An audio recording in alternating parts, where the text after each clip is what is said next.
3I strategy that will enhance the corporate sector role in disaster management.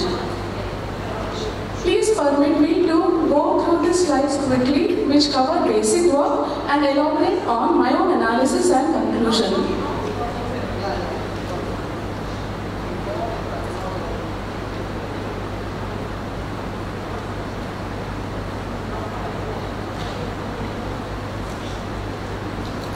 Now, disasters have an adverse effect on any nation, and these adverse effects become manifold when the nation is deficient of resources to cope up with this aftermath of the disaster.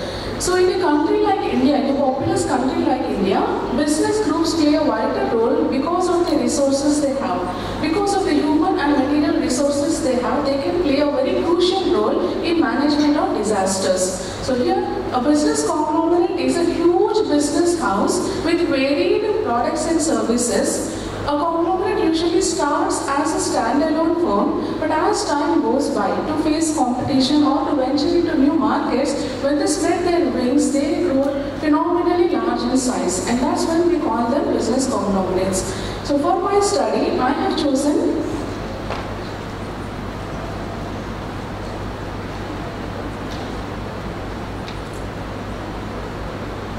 this slide covers the policy framework in India regarding disaster management.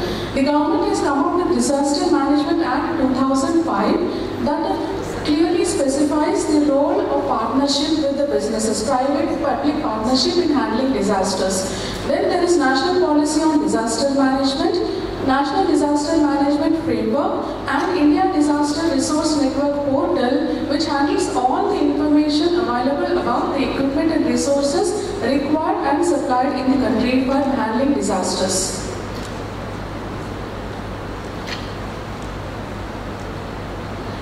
This is the hierarchy of the disaster management machinery in India.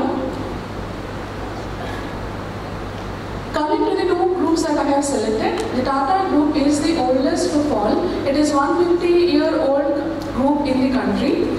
It has grown to become a global conglomerate with its presence in over 100 countries. The company has 30 companies across 10 verticals, and the collective revenue of the group in the year 22-23 was $150 billion. So how does Tata Group handle disaster management and disaster relief work? You can see the slide which shows the mission of the company. This is the Tata Empire.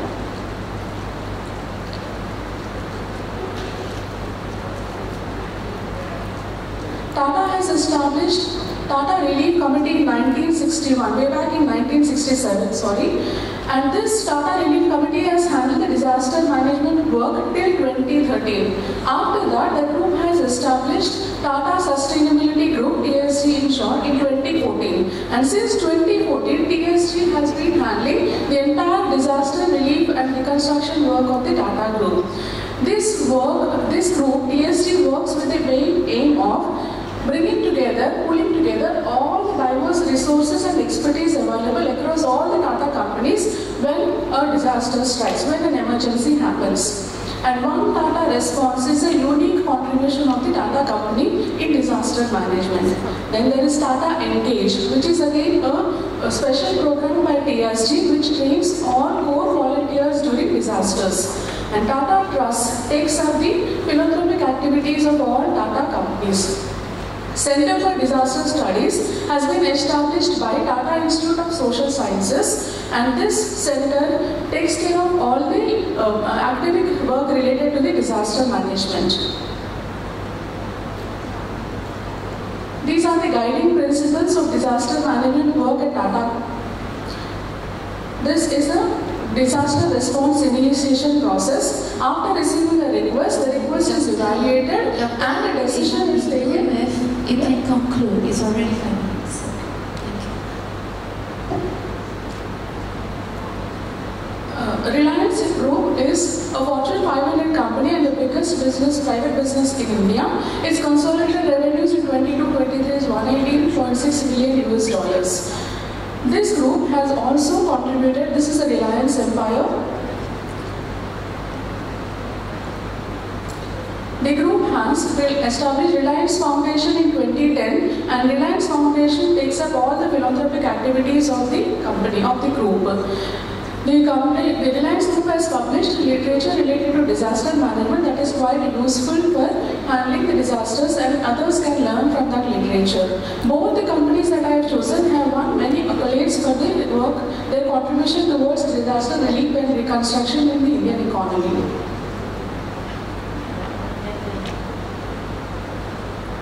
These are the team players, how Reliance makes disaster work happen. These are the phases of disaster management at Reliance.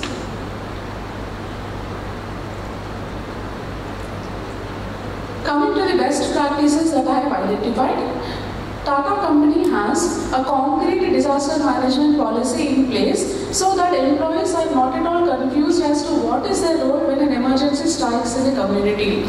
And they follow an integrated approach in the sense across all the verticals of the Tata company, employees pool their resources. They also come forward, volunteer and handle all the relief and reconstruction activities. And the Tata group has created an entire ecosystem wherein responsibility, accountability is completely held. They have a responsible, they feel they are responsible to the community and they are accountable to those providing resources for handling all the disaster management work. And Center for Disaster Studies is again a unique contribution made by the Tata group.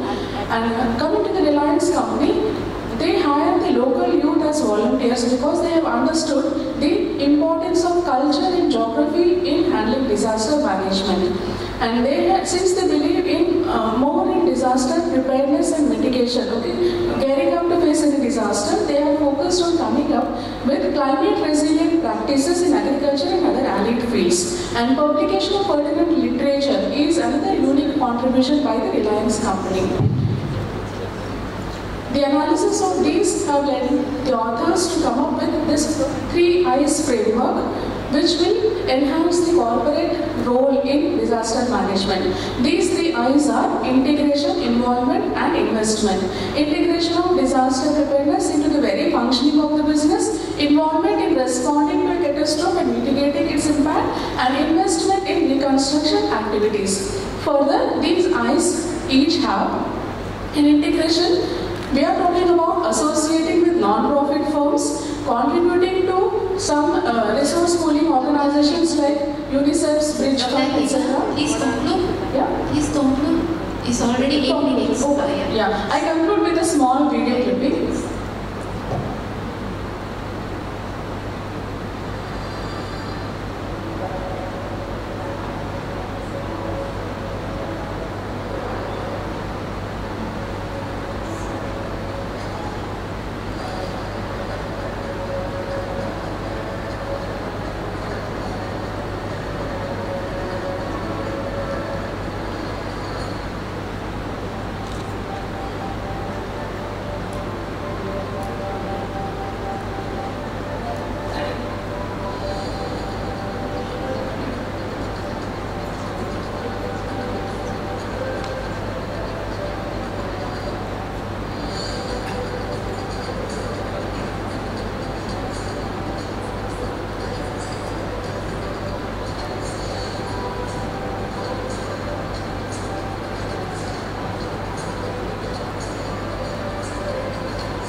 Thank you, one and all. I thank the authorities of Lincoln University for giving me this opportunity.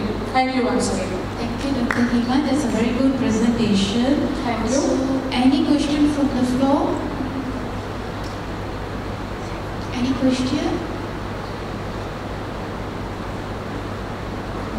Alright, so I would like to ask you one question. Just that I would like to know more about this disaster management in India, which is kind of different than what we can see in Malaysia.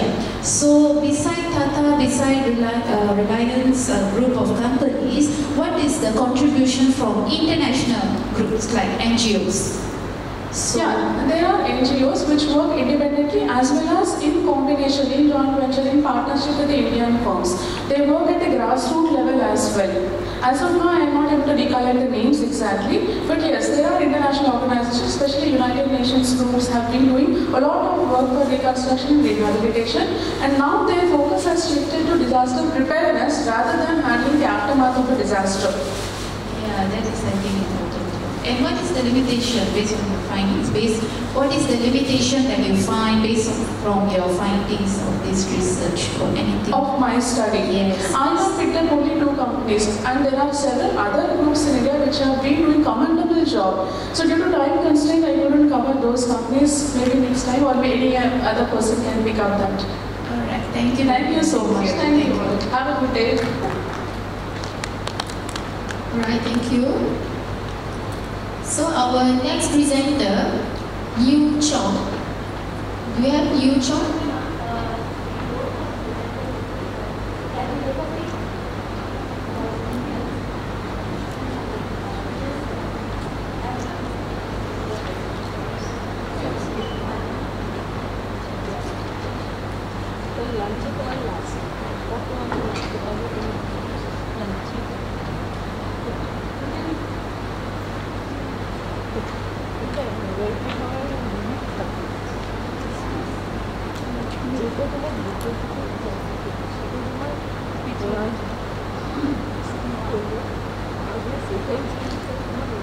Alright, so please welcome our next presenter, Yu Chong.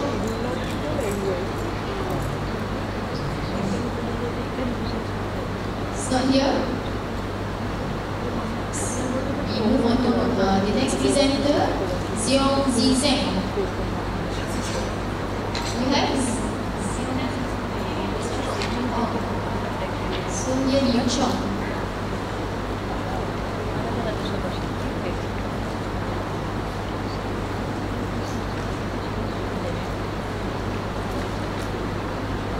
Okay, so Ms. Liu Chong will be presenting on recognizing the culturally distinctive constructs in the interaction between practitioner and patient in traditional Chinese medicine.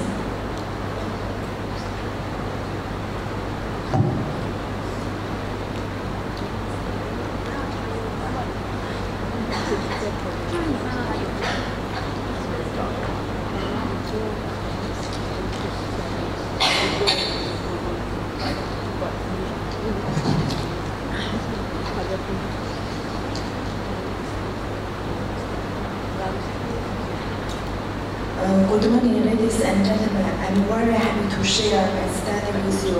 It's an honor to attend this academic conference. The title of my study is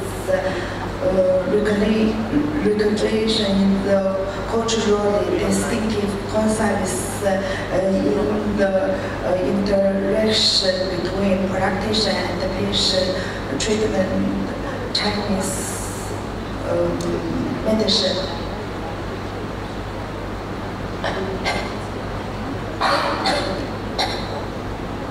First, I will introduce my abstract, traditional Chinese medicine, or TCM for short. In medicine, is a medicine technique that dates back 1,000 years and originated in China. TCM has made its way into the Western world with its strange, unfamiliar, and unscientific ideas. The papers of my physicists to investigate the embodied notions of TCM where the interaction between practitioners and patient as culturally distinctive constructions. The results of my study will provide the framework for future cross-cultural TCM practitioner-patient interaction comparisons with the aim of generating alternative healthcare research and culturally competent. The next first introduced TCM is mainly competent botanical medicine and mineral medicine. TCM saw the use of images using Chinese calligraphy, the Bagua character sign, and the Chinese are all of which are colored in bold and wavy dance. Even though it's widely acknowledged, TCM may still be unfamiliar to certain people in Western nations due to the language, the concepts of the provenance of products.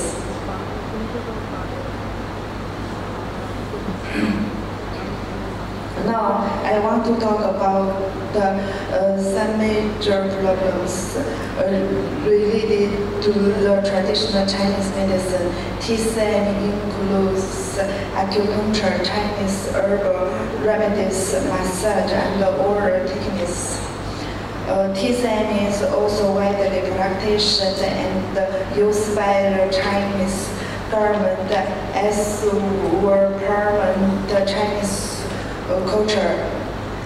Even though TCM use has growing popularity in many Western countries and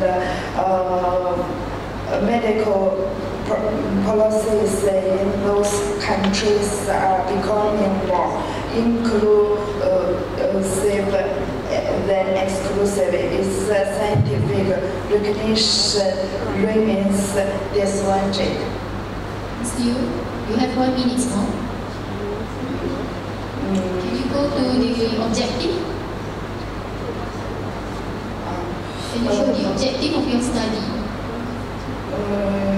Use comparative effective concerns techniques to those Western and traditional Chinese medicine efficacy and scientific TCM.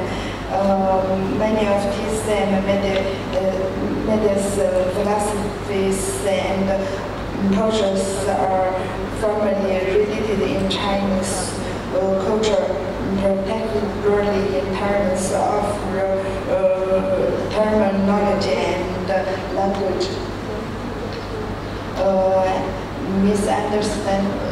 Misunderstandings, confusion, and ambiguity among Western user practitioners and often happened.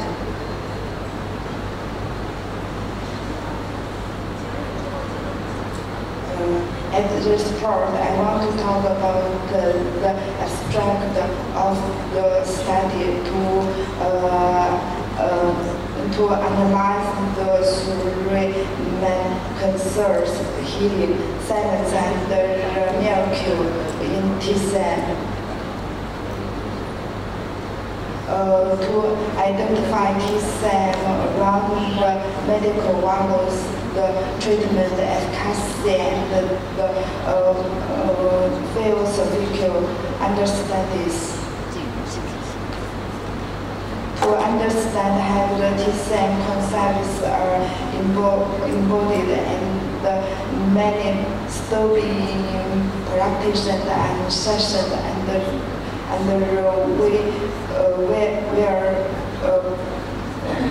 traditional concepts are attributable the cultural relatedness and the foundation of TCM.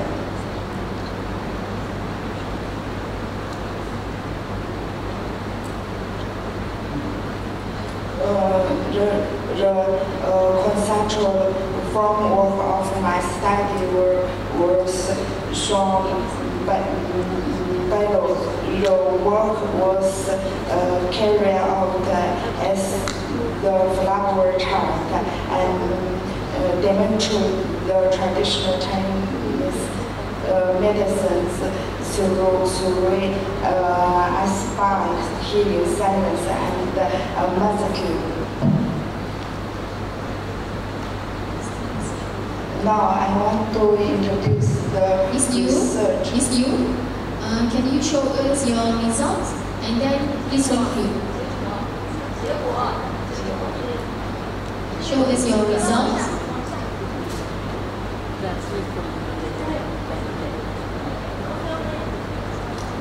Okay, you can conclude.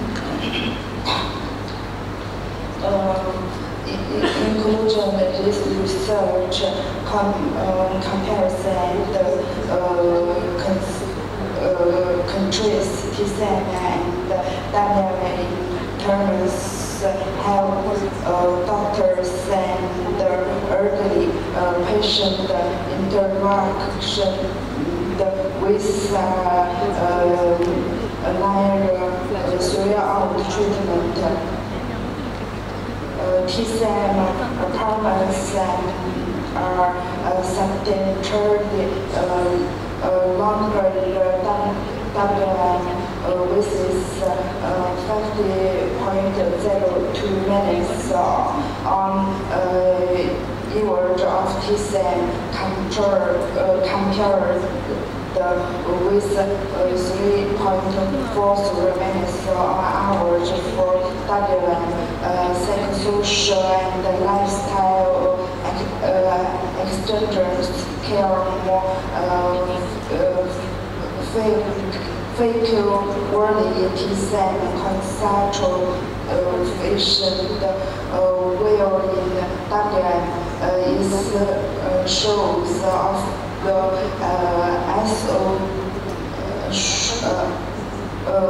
make of just 1% of doctors and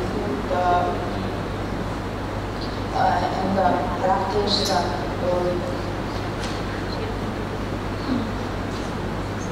Thank you.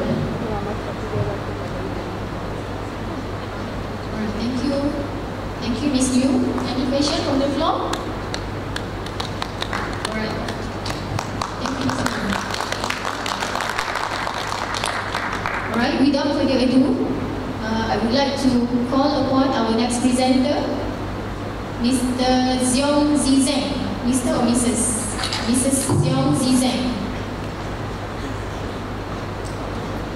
Okay, the topic for her presentation is elucidating the mechanisms responsible for the increased prevalence of coronary heart disease in diabetes requires an in-depth examination of effect of oxidized LDL from different subgroups of people on endothelium-dependent relaxation.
Objective of study, the effect of L-arginine and BH4 on IR induced the endothelial dysfunction in patients with type 2 diabetes and coronary artery disease.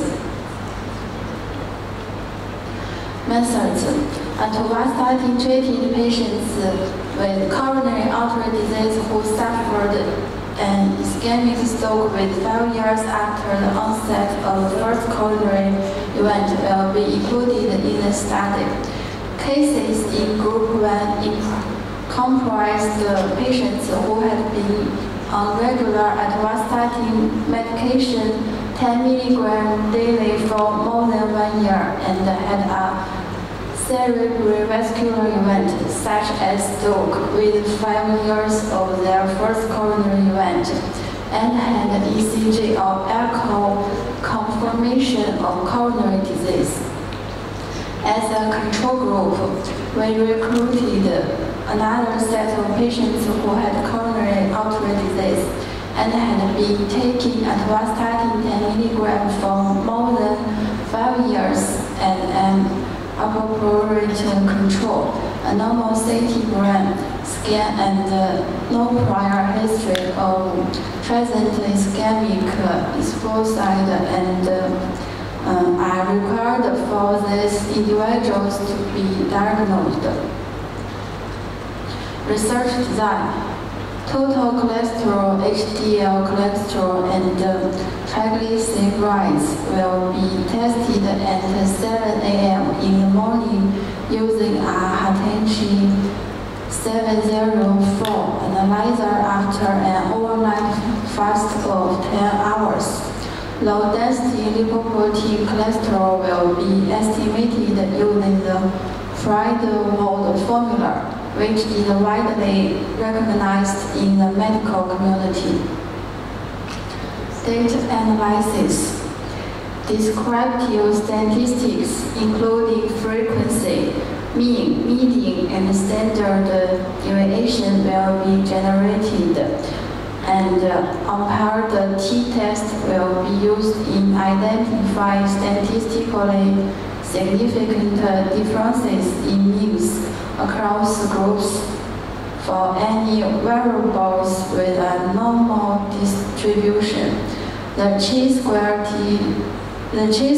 test will be used to compare independent variables.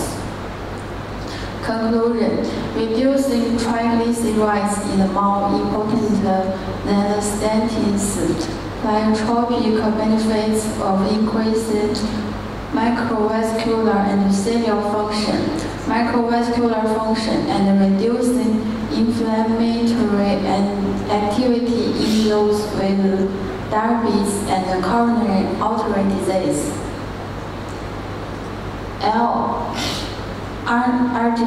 and BH4 inhibit IR-induced endothelial dysfunction in people with type 2 diabetes and CAD, as compared to placebo. Supplements including L-arginine and BH4 may help these patients deal with the trait of IR malfunction. Thank you. Thank you. Any questions from the floor? Okay, I would like to ask one question. Okay, can you explain the novelty of your research work? What is new in your study?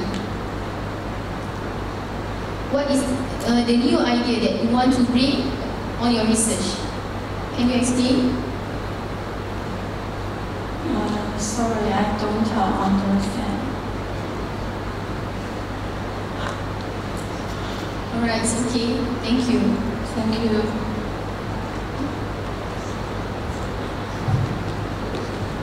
Alright, next we would like to call Chu Zeng Fang. Alright, so this Chu Zeng Fang will be presenting on the study based on the perspective of the healthcare industry on the contribution of the medical device market in its significant growth to the Chinese economy.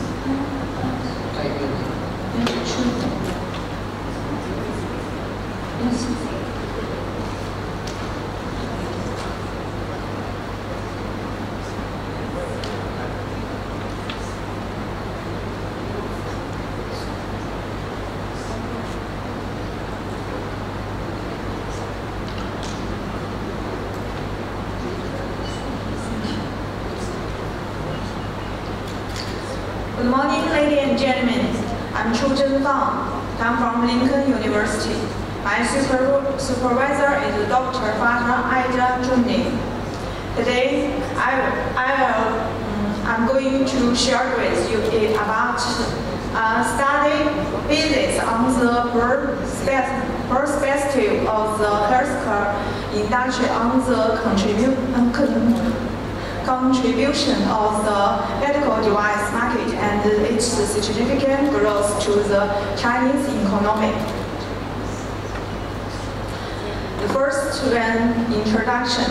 The proposed research intends to extract theories on the FDA and provide a synthesis of the current state of the international and Chinese medical device market, which aims to disclose the major driver of the Chinese medical device industry, determine the viability of the investment, and give some insight on investors interested in joining the Chinese medical device industry. Objective of the study: to provide a background on the Chinese healthcare system, reform and change regulatory environment. Result and discussing.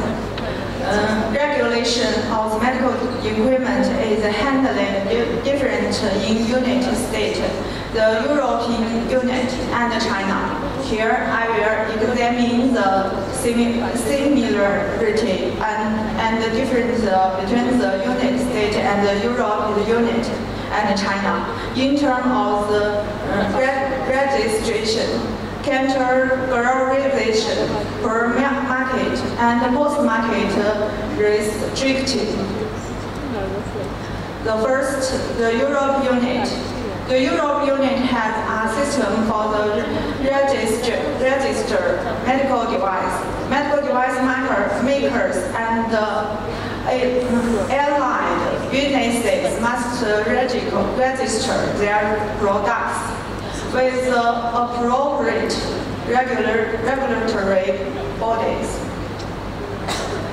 Second, U.S. Food and Drug Administration controls the registration system. Class 1 device is considered to have a low risk and it is thus subject to merely general controls. Class 2 devices are considered to have a medium risk and so require specific control, where Class 30 devices are considered to have a high risk and hence cannot be registered with FDA. High-risk or-class device must go through the PMA, a formal evaluation procedure, and adhere to stringent regulation. In China, the registration system follows a hierarchical statutory system. There are 31 provinces, 433 cities, and 1,966 counties engineers that make up the CFA's network of the local regulatory body. This organization about the community level with the authority to grant registration certificate for medical device. The processing speed and the efficiency of this system should be very fast and very high, respectively. conclusion. In China, the regulatory framework has undergone science-based reform to streamline the approach for medical device and import patient safely. The implementation of new medical device regulation in 2021 aims to enhance the quality and safety standard for medical device in China. Since the Chinese government pay more attention to healthcare than ever before, appropriate ruler on the medical device investment will become increasingly important for healthcare that conduct business in the region. Thank you. Thank you. All right, thank you for your presentation. Any question? One question, yeah? Maybe you would like to ask any question? Hi, thank you for your presentation. I just would like to ask you about your method. May I know, is it quantitative, qualitative? Because you showed straight your result and discussion. So, what is your method for this particular study? Methodology, methods. Survey, did you do survey, questionnaire? How did you come up with these results?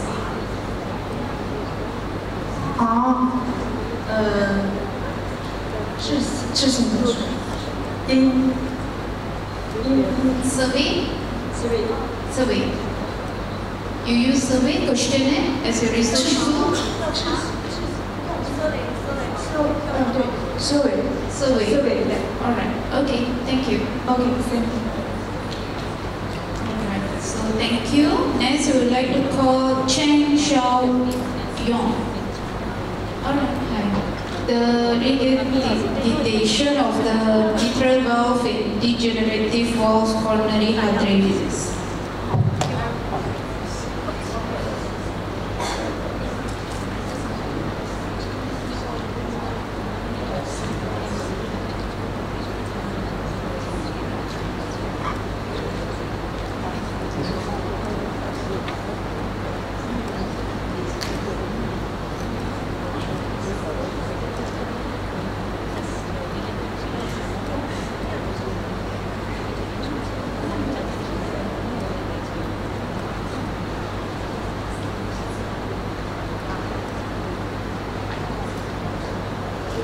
Good morning, everyone.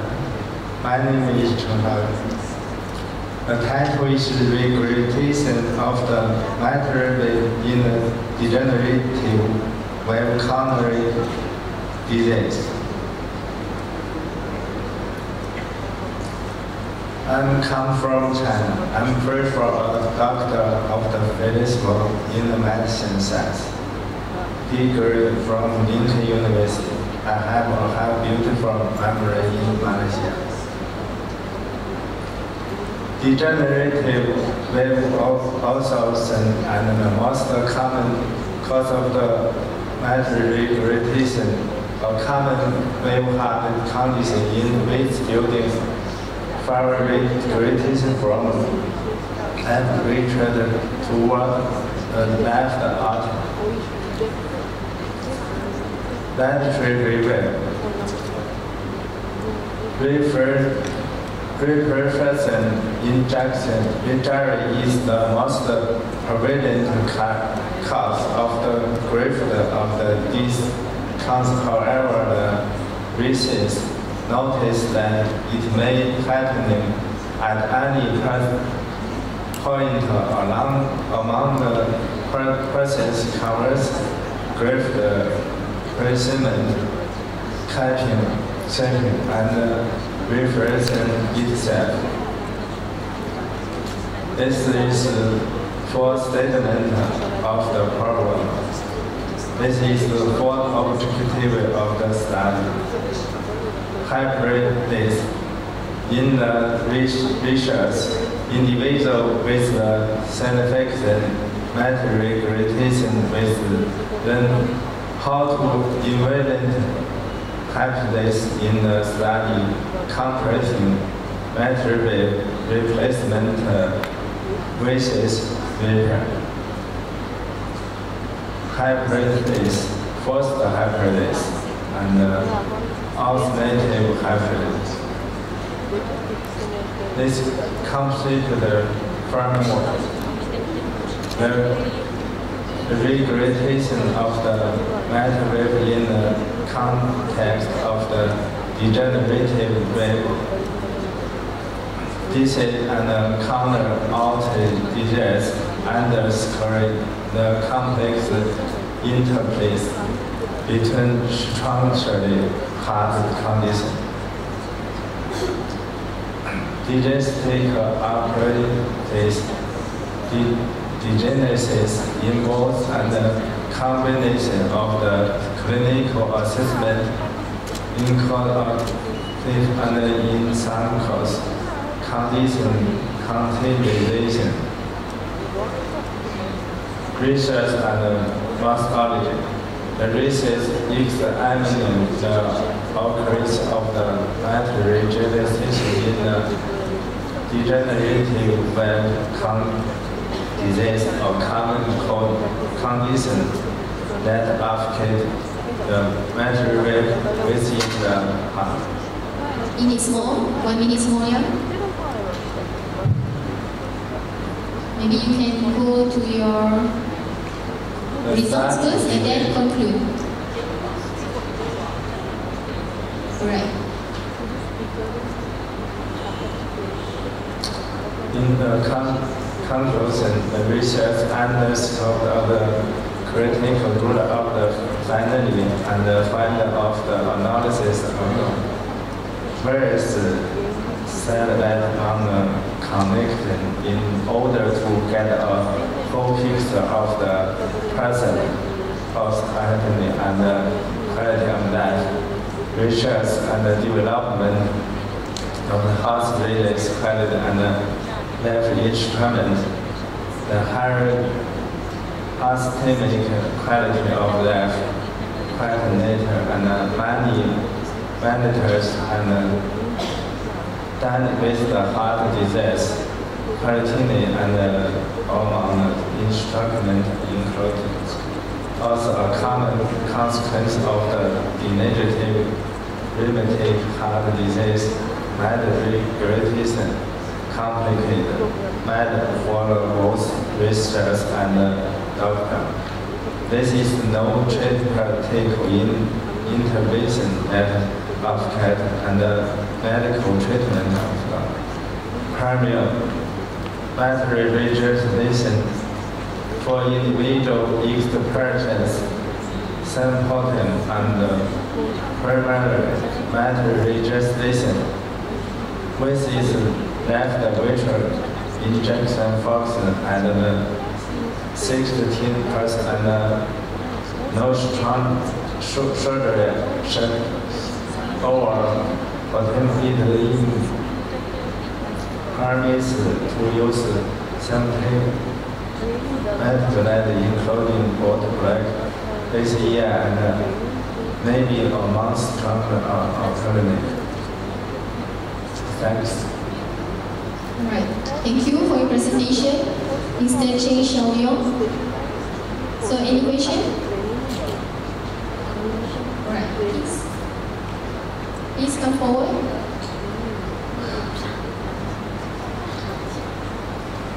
Actually, you can use this mic here. This mic is here, isn't it? Is it functions?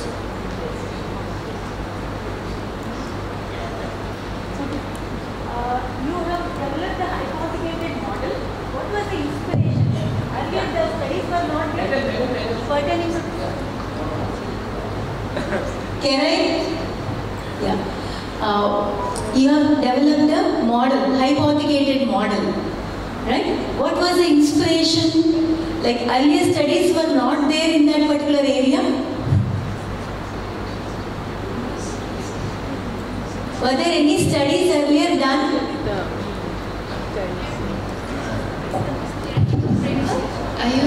Hypothecated model was developed for that. Yes. So earlier studies were not there, and how it has impacted the outcome. Yes, because it showed the conceptual framework. I think it can also discuss this related to by referring to the theoretical framework. Mr. Chu Cheng Fang, oh sorry, Sheng Xiao Yong. Yes, your theoretical framework. Based on that, you develop your conceptual framework, right? So probably you can use that to explain Doctor's question. Theoretical framework. Okay, madam. Thank you. But the study is very impactful actually, very, very innovative. That's the reason I came up with this concept. Thank you. Yes, it's okay. Thank you. And all the best. Yeah? Alright, next we would like to welcome San Xiu Mi. Yes. To present on investigating the effect of smoking on the mortality of diabetes mellitus patients, a case study in Guangdong province, China.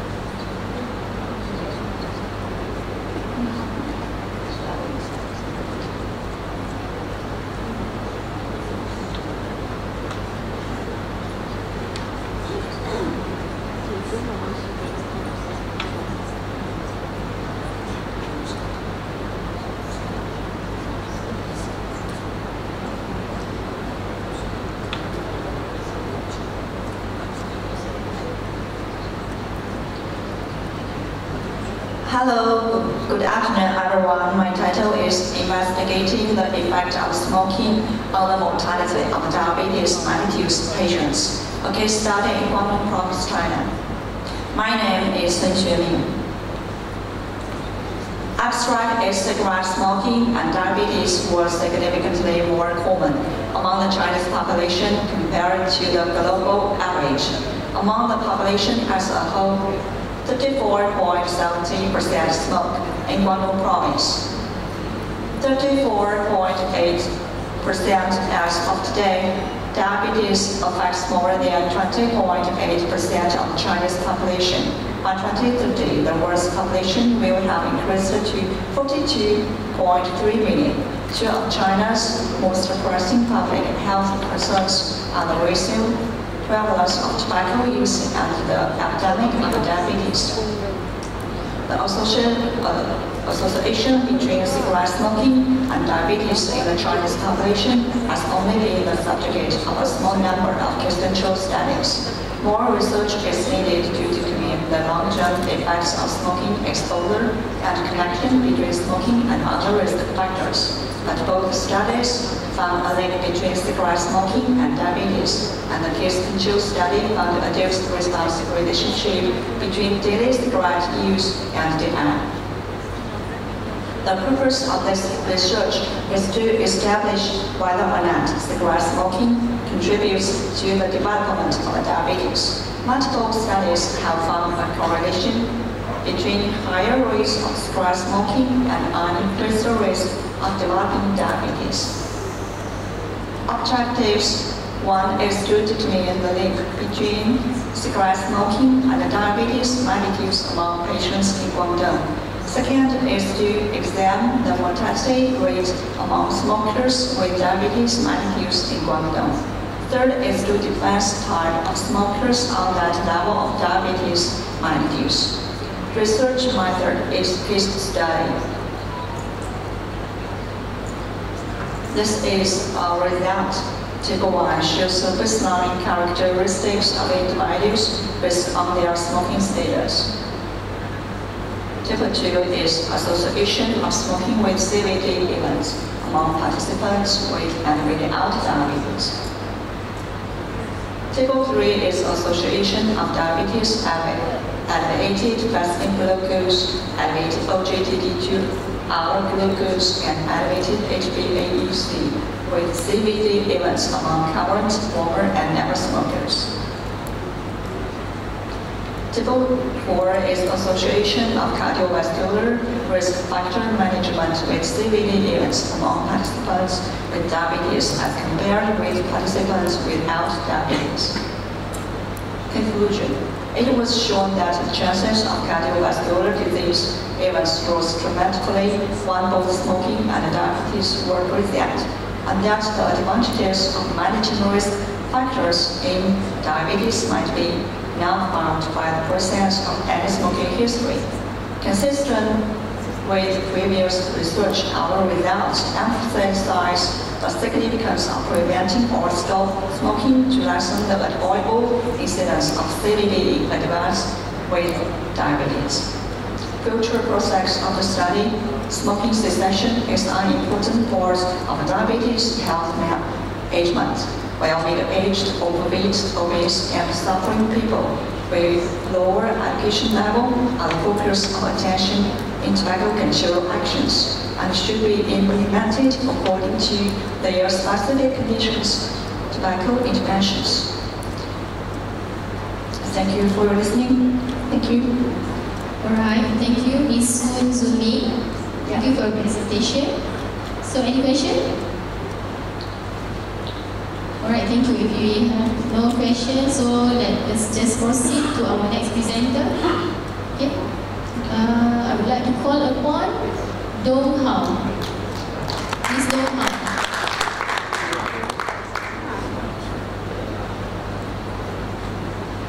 He or she is not there. Alright, so let us just move on to the next presenter. Who you? Miss Hu Yu.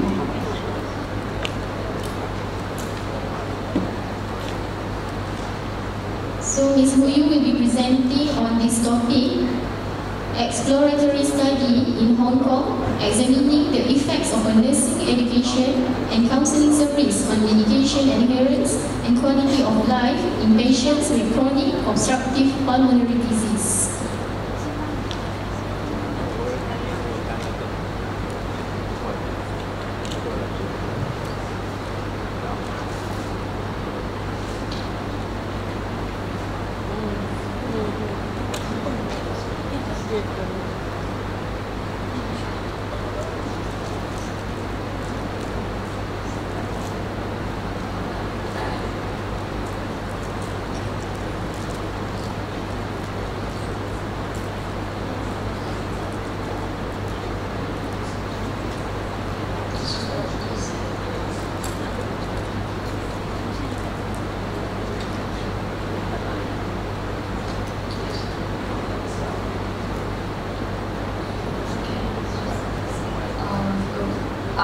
Hello everyone. My research title is Digital Basic Nursing Education and Counseling for COPD Patients to Enhance Medication Adherence and Quality of Life. My name is Hu Yuan. And first one, introduction background. Chronic obstructive pulmonary disease is a common treatable and treatable chronic airway disease checked by the present airflow risk and associated respiratory symptoms. COPD is main cause of the morbidity and morbidity of the chronic disease and one of the top 3 causes of death in the world.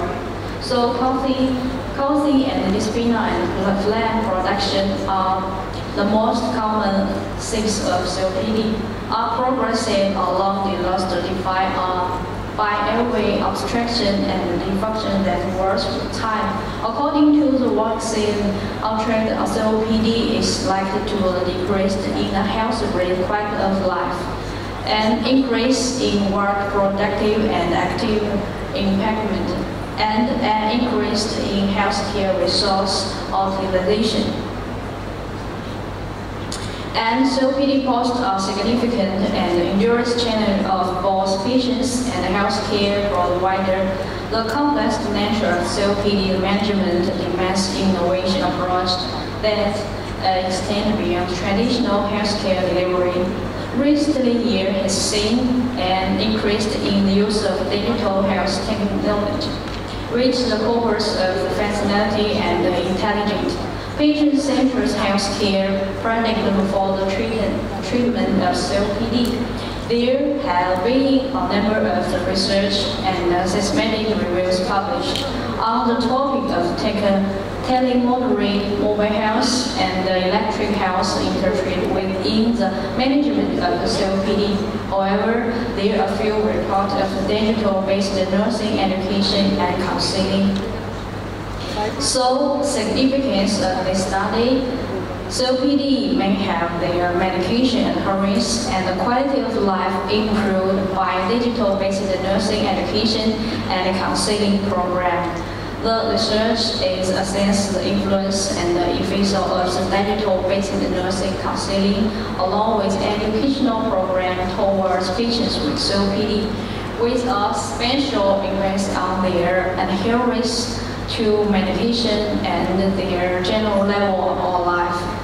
The results from this research may provide valuable insights for the development as well as explore potential services aimed at managing COPD. Nursing care across the chronic illness duration may increase life use of digital health methods as a key and successful component.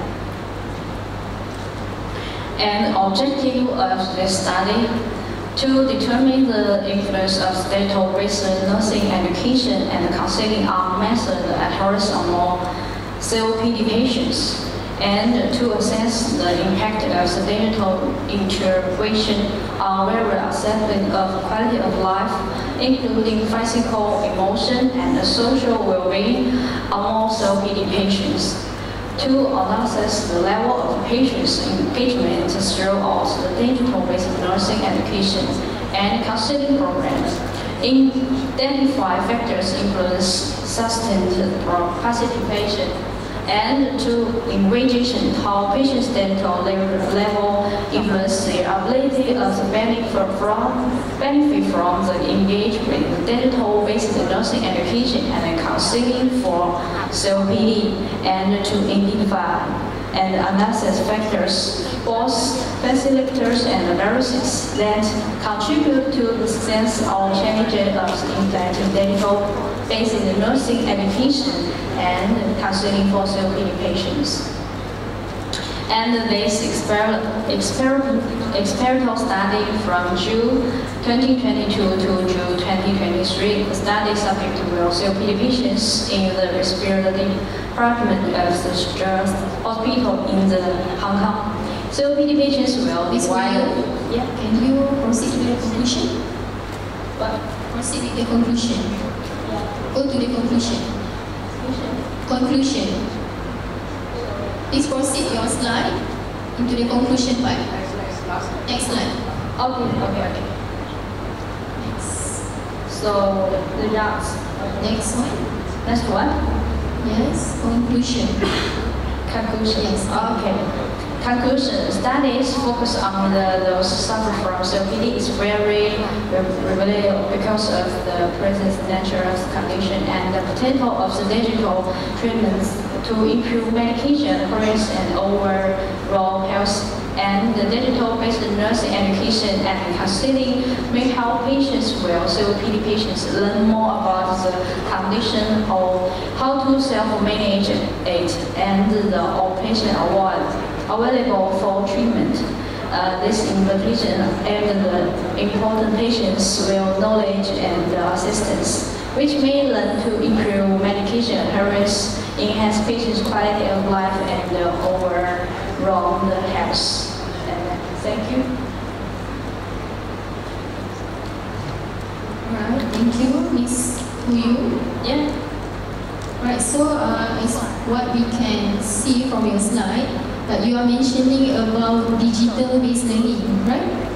Digital-based learning. Yes. Okay, from your objectives and then from your conclusion also you have included that term. But then in your title, there's no digital-based learning. Yeah, I think they'll have a little change. I think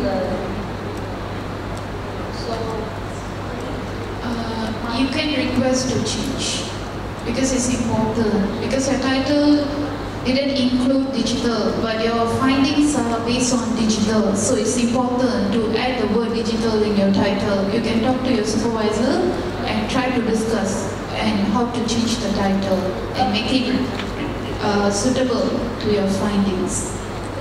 Thank you. Okay, next we would like to call upon Mayuya Karmakar to present on communication experience of intubated conscious patients and nurses, data saturation in qualitative research.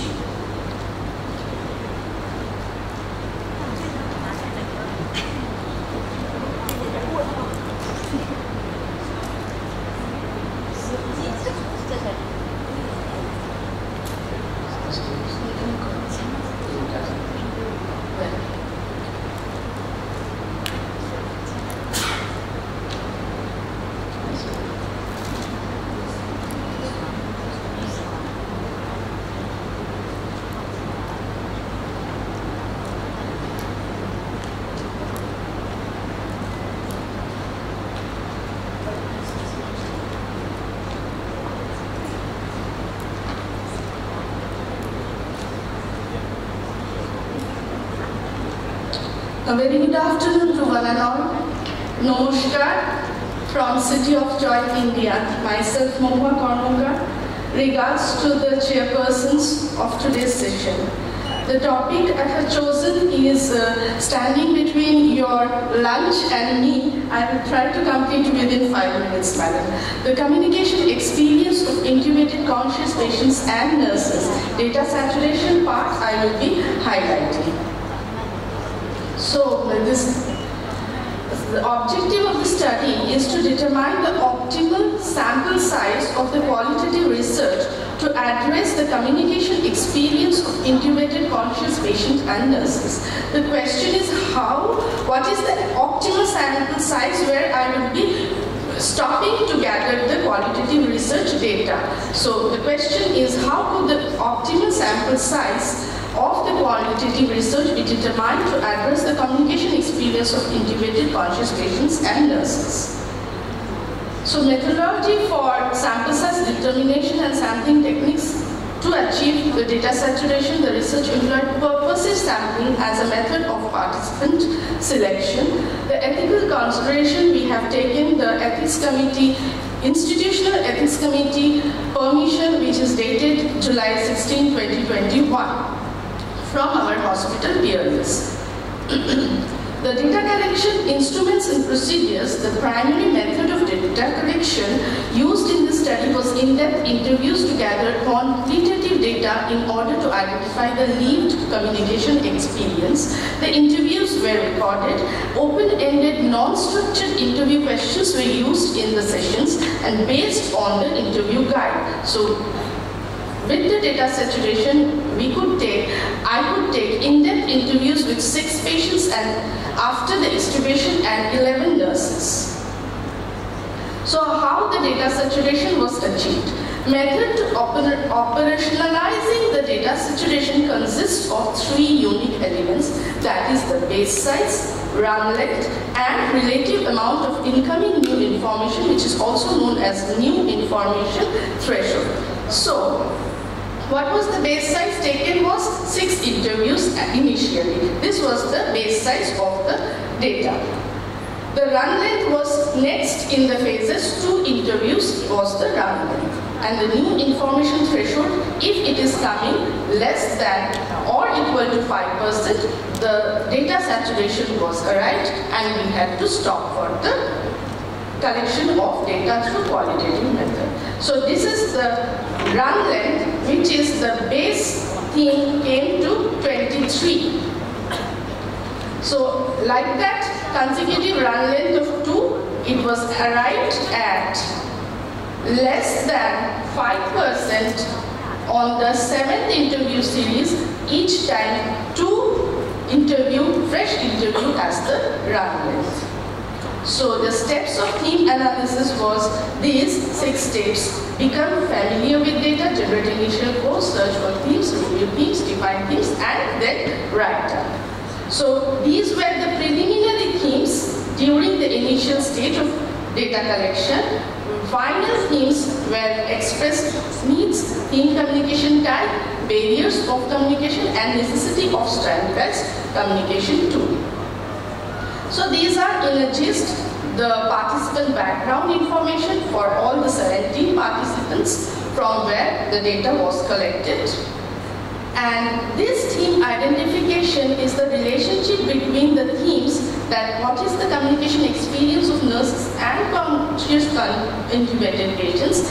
These four are the final themes under which barriers came structural and functional, communication types evolved were verbal and non-verbal, necessity of standardized tool was evolved, and the express need which should contain in the standardized tool were physical need, psychological need, religious need or spiritual needs which the patients wanted to convey during their conscious ventilation time.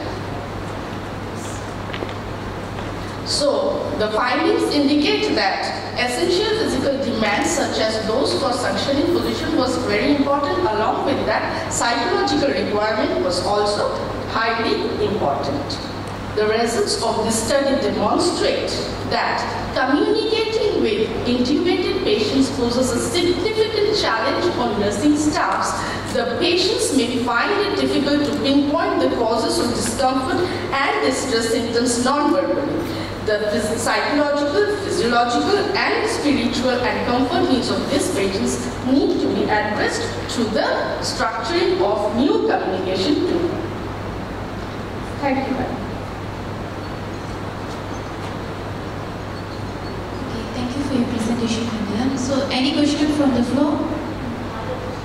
Yes. Like you have given the last point. What could be the new communication that you are trying to tell us for the future study? Yes, madam. I cannot hear you. The future study, as you have stated, there is a gap. Yes. Yeah. What could be the new communication? Yes, actually we have, after this, there is a development of a communication tool in a form of visual cues in a car, which includes the physical needs. They will point out, patients will point out to the nurses because they are awake during the ventilation, which we have seen during COVID-19 disaster also. Patient had to be remain awake ventilation, they were given. So they will point out, since they are conscious, they can point out to the visual cards which has been developed, but it's not the part of the study that I have come for presentation. This is only on the data saturation, how I arrived at 17 interviews I have taken. Well, I feel that person to patient to patient, that will be different. Not patient to patient, madam. Patient has to express their needs to the nurses. Nurses can talk to the patient, but when they are intubated with the tubes, they cannot speak, but they are awake, they are conscious. So they have to express their needs to the nurses. For that, there will be one communication card given to the patient with the pictures. So the patients can point out to the picture that I need the suctioning now, I need the pillow now, I need a spiritual book now. So the nurses would be able to understand what the patient wants to tell, and they can provide that.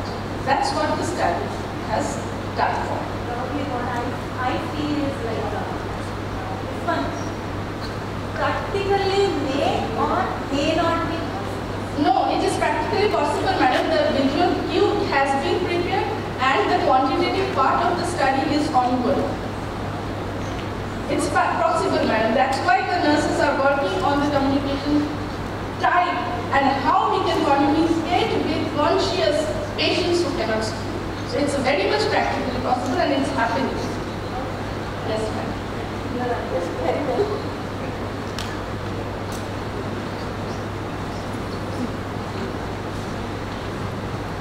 Any other question? Probably that will be the last question. Yeah.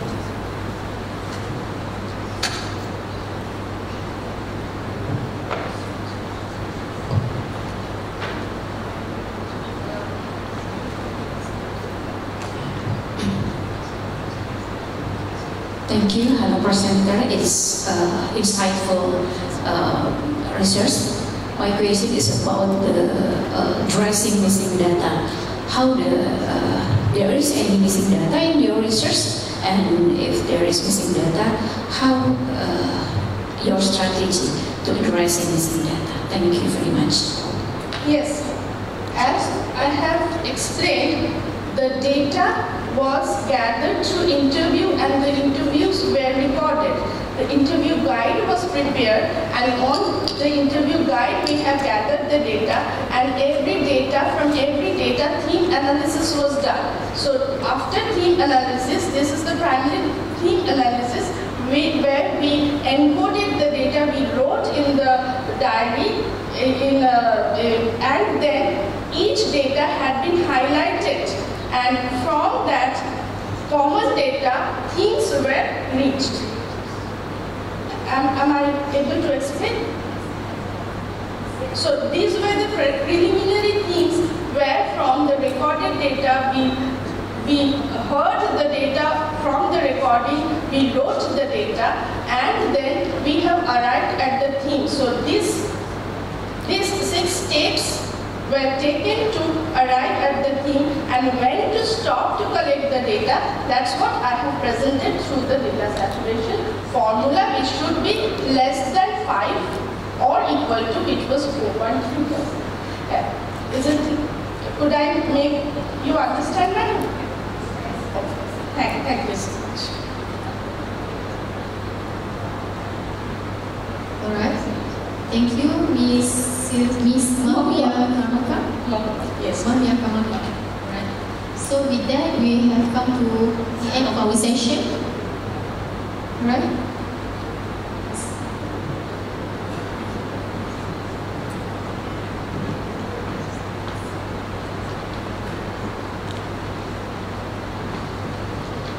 Thank you for all the participants that have presented your findings.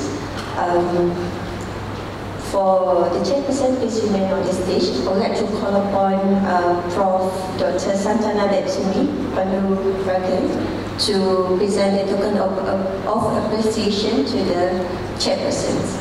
Please welcome.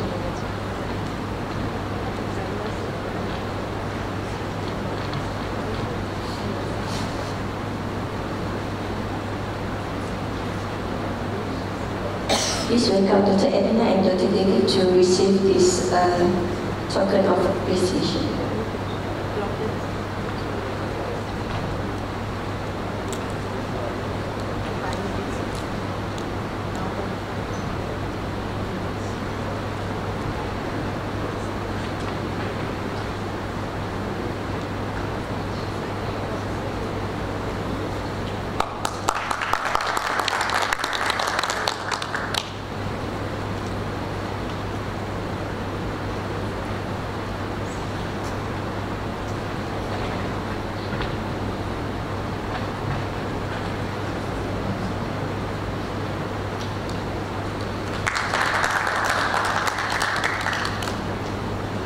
I would like to call all the presenters that presented just now to come on the stage because we have a group photo session.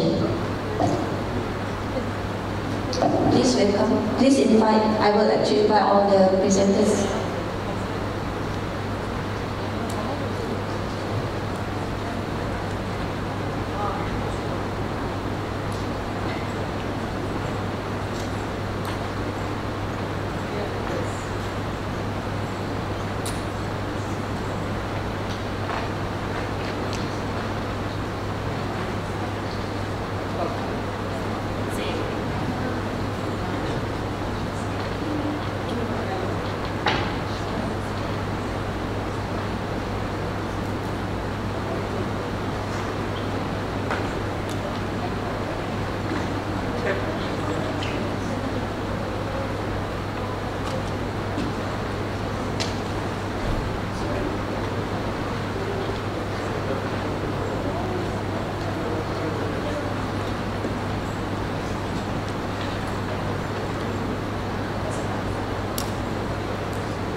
So we come to the end of this session 2. So now we can take lunch break and return to this hall at 2.